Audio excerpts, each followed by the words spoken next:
Mais dans ce tutoriel, donc, nous allons vous présenter comment donc configurer un compte utilisateur dans la nouvelle version du logiciel 3DP. Donc, nous venons de paramétrer les données de localisation sur la version web en ligne. Nous avons donc importé ces données-là de la version web pour la version desktop. Il faudrait donc maintenant les utiliser. Parce que nous ne pouvons pas simplement importer ces données sans toutefois savoir comment les utiliser. Donc, l'importation a eu à importer les données de paramétrage qui ont été faites, les données concernant donc les utilisateurs de la commune. Donc, pour paramétrer dans le compte, nous sommes toujours connectés sur le portail des version desktop en tant qu'administrateur. Donc, c'est ça qui nous donne la possibilité donc, de faire ce paramétrage que nous avons fait présentement. Donc, on va au menu fichier, utilisateur et enregistrement.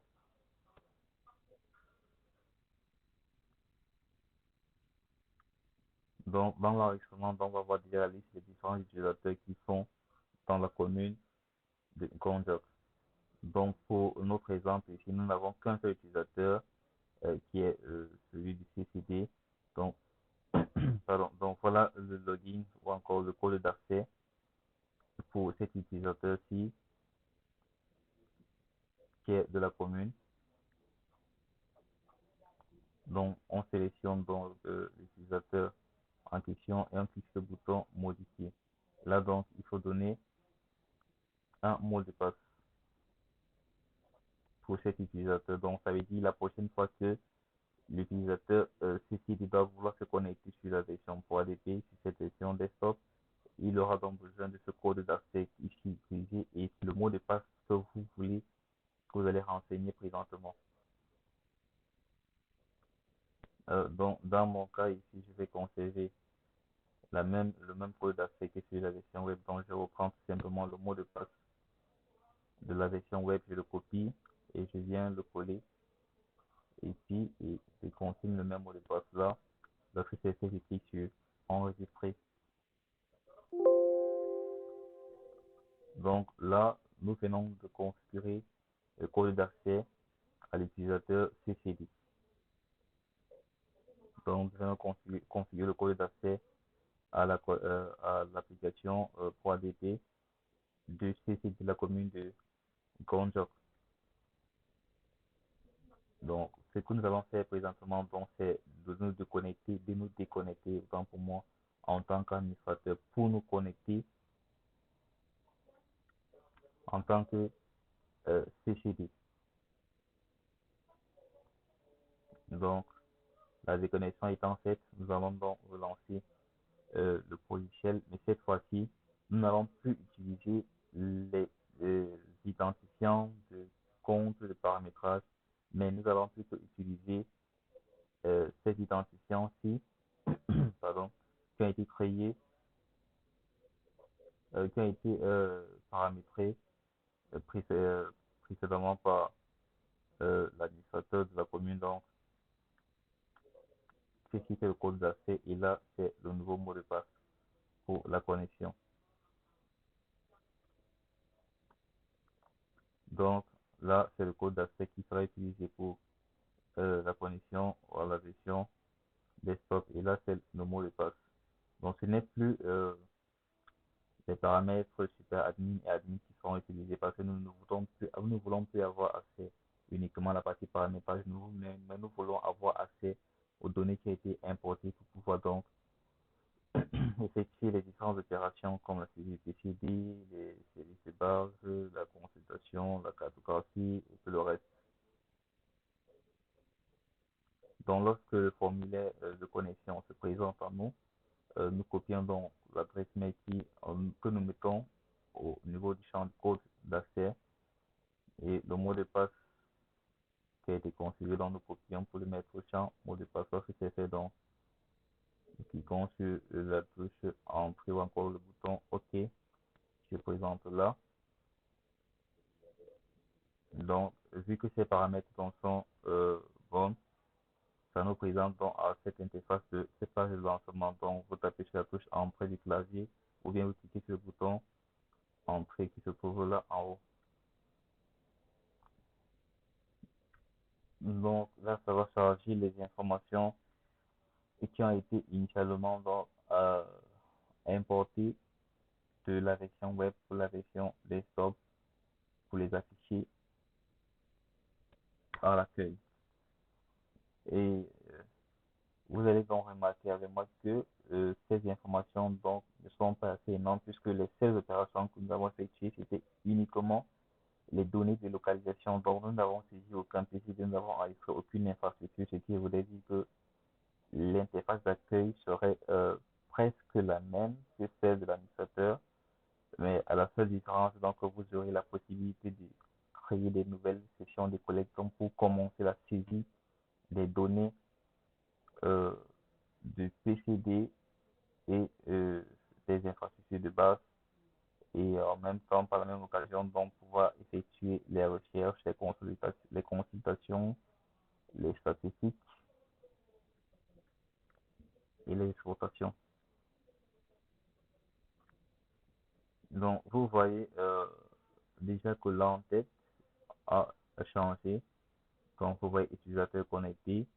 Voilà l'utilisateur, le code d'accès utilisateur qui est connecté. Là, c'est le poste donc qui est CCD. La localité, donc, c'est la commune de Nkonge Profil. Et sécurité, donc, c'est celui d'un Noël.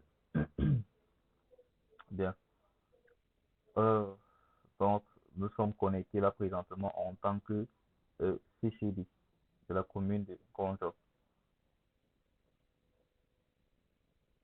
Donc, nous allons commencer donc par créer une nouvelle session de collecte puisque nous voulons commencer par saisir les informations en rapport avec le PCD.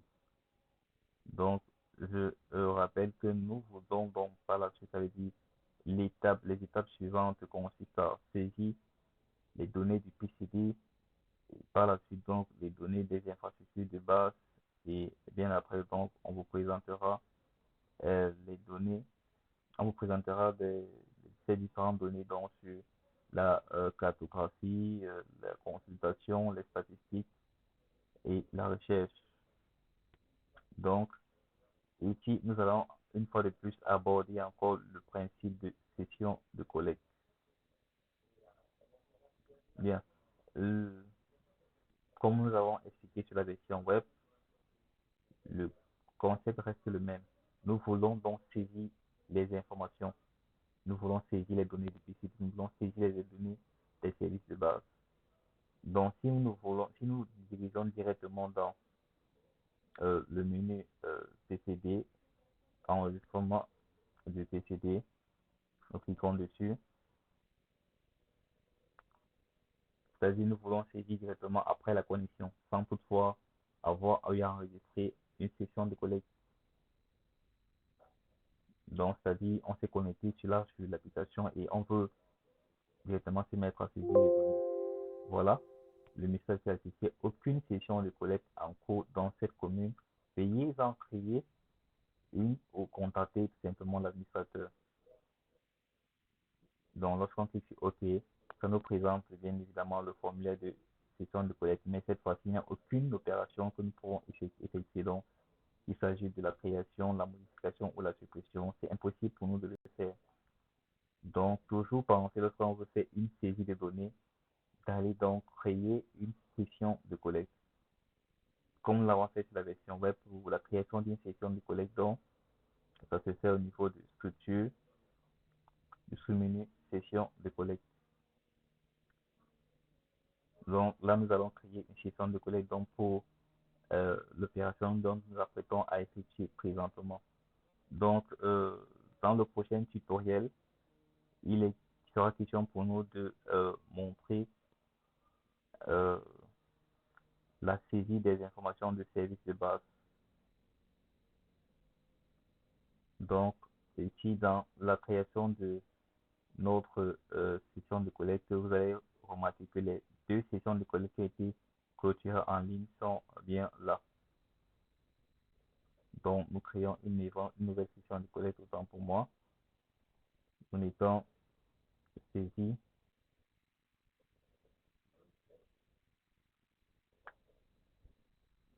euh, infrastructure. Saisie infra. Ok, nous allons donc commencer cela aujourd'hui. Donc, nous commençons cela aujourd'hui. Les infrastructures pour finir, disons demain. Et dans la description, bien sûr, la description n'est pas obligatoire. Donc, nous allons mettre simplement tuto là et l'enregistrer.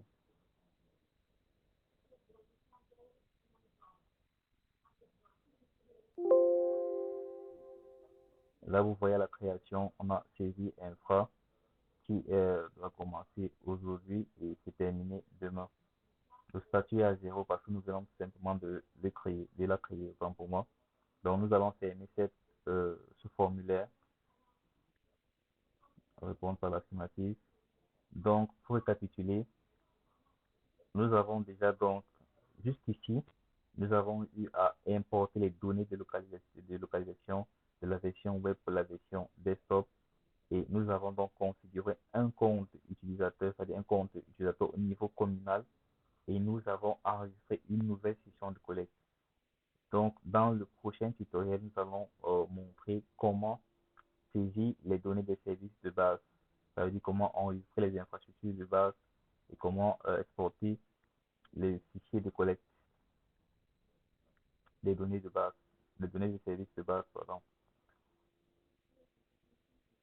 Donc, nous allons présenter ça dans les prochains tutoriels parce que nous venons donc de créer une session de collecte. Donc, dans cette session de collecte, nous avons nommé saisie infra. Nous allons donc effectuer donc tout ce que nous avons fait durant ce tutoriel.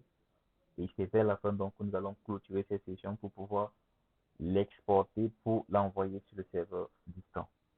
Donc, rendez-vous au prochain tutoriel sur la saisie des infrastructures de base.